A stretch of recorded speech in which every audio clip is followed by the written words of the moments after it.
रहा हूँ, क्योंकि देखिए अब इतना समय हो गया है, लगभग 4 साल, हर साल लगभग 100-150 गर्ल्स रहते हैं, 200 के समथिंग गर्ल्स रहते हैं। कांस्टेबल के समय तो 200-250 गर्ल्स लगभग थे। तो एक व्यक्तित्व की जो पहचान होती है किसी भी स्टूडेंट से मिलने पे, और एक जो इसमें 5-6 साल का लंबा समय हो गया है, तो इससे अनुभव होता है कि आप किस तरह से, देखिए मेहनत सभी करते हैं, लेकिन एक सफलता तक पहुंचने के लिए किन महत्वपूर्ण बिंदुओं पे आपको ध्यान रखना पड़ेगा, किन चीजों से आपको बचना पड़ेगा, किन चीजों पे आपको फोकस करना पड़ेगा, तब जाके आप अपने सक्सेस तक पहुंच पाओगे। तो आपको उन सारी चीजों पे ध्यान रखना है। तो जो हमारी, सबसे पहले आपको बताना चाहूंगा कि जो पूजा है, पूजा से सबसे पहले मैं रिव्यू लेने जाता था कांस्टेबल का, वहीं पे मैं मिला था, और अंजलि यहाँ दोनों ही फिजिकल यहाँ पे इन्होंने तैयारी किया है।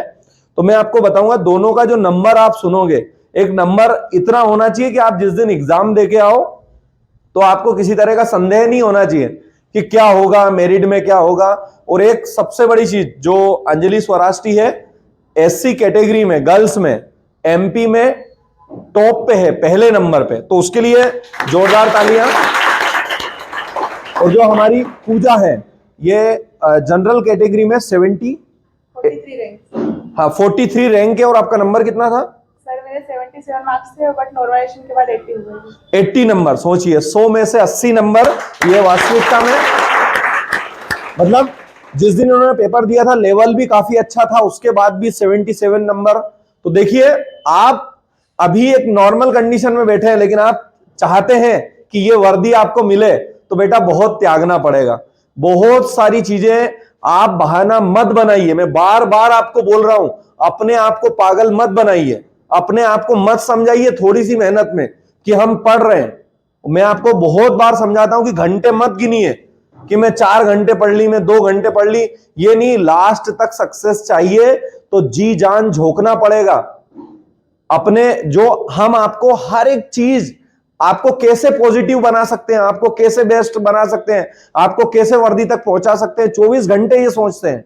तो आप हमारी बात का तो आपके अंदर इफेक्ट पड़ना चाहिए ना। आपको कोई निर्देश मिल रहा है यहां से, आपको कोई चीज बोला जा रहा है कि आप इस तरफ अपना काम करिए, इस तरफ आप ध्यान दीजिए, आप क्लास कंटिन्यू करिए, क्लास से कभी नुकसान नहीं होगा, आपको पॉजिटिविटी ही मिलेगी। और मैं जो आपका ऑनलाइन, जो आप पढ़ाई के लिए आप बोल रहे हैं ऑनलाइन हम पढ़ते हैं, इसका आप देख लेना, लगभग आप 1-2 साल कहीं आपने पहले ऑफलाइन पढ़े हो, बेसिक आपने नॉलेज आपने लिया है, उसके बाद अपने को ऑनलाइन ज्यादा अच्छे तरीके से समझ में आता है, तो वो भी करें। लेकिन 24 घंटे भी आप वहां नहीं पढ़ सकते।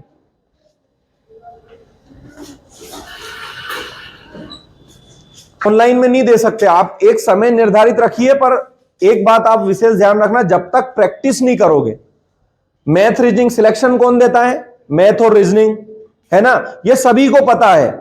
आपका बेस्ट स्कोर किसमें था? सर मेरी मैथ 100% था मेरा, मैथ और रीजनिंग। सोच लेना, जीके बदल सकता है, कहीं से पूछा जा सकता है, क्या हो सकता है, लेकिन मैथ रीजनिंग के अगर जो आपके चैप्टर क्लियर है, आपका कोई एक नंबर नहीं काट सकता, बिल्कुल एग्जैक्ट आएंगे। और उसके लिए एग्जैक्ट आपको मेहनत करना पड़ेगी, बहुत समय, विपरीत समय से आपको लड़ना पड़ेगा। ये यहां पहुंचे, इनका आप इनके मुंह से ही सुनना कि इनका कितना समय का परिश्रम रहा, कितने घंटे इनकी पढ़ाई रही, क्या क्या चीजों का इनको सामना करना पड़ा, तब जाके आज ये यहां पहुंचे हैं। और आपको तो बोल रहा हूं, बहुत अच्छा फैसिलिटी मिल रहा है, उज्जैन में रह रहे हो, बढ़िया एकेडमी में आपको पढ़ाई मिल रहा है। बार बार आपको थोड़ा सा भी गलती करते हो तो मैं, कोई भी अपने जो स्टाफ है, टीचर है, मैं हूं, हम आपको बार बार हम टोकते रहते हैं। तो ये चीजें आपको बेनिफिट देंगी, ये चीज आपको करियर में आगे बढ़ाएंगी। इनको आप बोझ मत मानिए, इन चीजों को आप ये मत मानिए कि आप हमारे ऊपर थोपा जा रहा है, थोपा नहीं जा रहा है बेटा। ये आपको बेस्ट बनाने के लिए पहले उन मुश्किलों से लड़ना पड़ेगा, तब जाके आप वहां पहुंचोगे। बाकी मैं निरंतर आपको बताता रहता हूं, समझाता रहता हूं, जो मेरे से जितना मेरे अंदर जो चीजें हैं, जो मेरा अनुभव है इतने सालों का, वो आपके अंदर में, और आपके अंदर क्या कमी है वो देख के पता लगता है।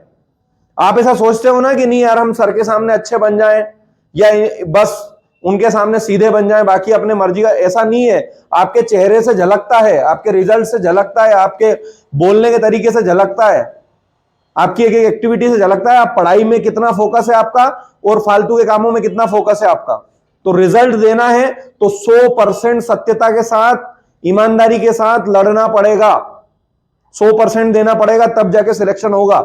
नहीं तो इस भीड़ में बैठे रहना, यहां अगर जो आना है तो फिर 100% अपना देना ही पड़ेगा, अपने गुरुजनों को, अपने माता पिता को साक्षी मान के और पूरा ईमानदारी से आपको देना पड़ेगा, तब जाके आप यहां पहुंच पाओगे।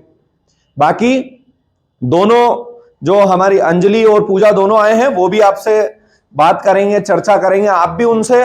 ये सेशन ऐसा होगा आप कोई प्रश्न भी कर सकते हैं, प्रश्न ऐसा नहीं मतलब जैसे कि थोड़ा सा मेरे को ये दिक्कत आती है इसके लिए मैं क्या करना चाहिए या जो भी है, और आप भी बिल्कुल वो आपको, अब देखो ऐसा है उनका जॉब लग गया पर थोड़ा सा हैंडल करने का जो है वो एक क्वालिटी अलग होती है, तो वो आपको प्रयास करेंगे पूरी तरह संतुष्ट करने का, पर फिर भी जितना हो सकेगा, जितना उनका अनुभव है उनके अनुसार वो आपको बताने का प्रयास करेंगे। और पहले मैं रिक्वेस्ट करूंगा दोनों से एक बार जोरदार उनके लिए तालियां बजाएं।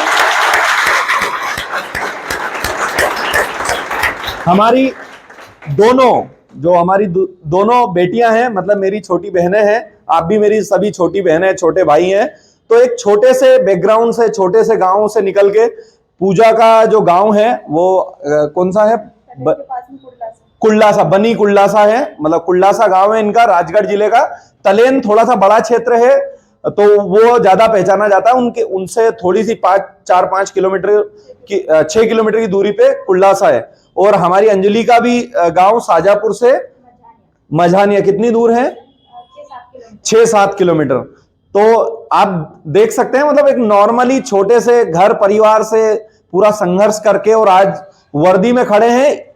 इस पोजीशन में आप जिस दिन अपने माता पिता के सामने चले जाओगे, मैं बोल रहा हूं इस दुनिया की कोई खुशी नहीं, इस दुनिया की कोई ताकत नहीं जो आपके फादर, आपके मदर, आपके परिवार के लोग इतना मजबूत अपने आप को मानेंगे कि हमारी जीवन की जितनी मेहनत थी, हमारा जितना तप था, हमारी जितनी भी हमने पूजा अर्चना जो भी करा वो सब सक्सेस हो गया अगर जो हमारी बेटियां या हमारे बेटे आज हमारे सामने वर्दी में खड़े हैं। तो उसके लिए आपको लड़ना पड़ेगा बहुत हिम्मत के साथ। तो मैं एक बार पुनः तालियों के साथ पहले लगा लेना। अच्छा।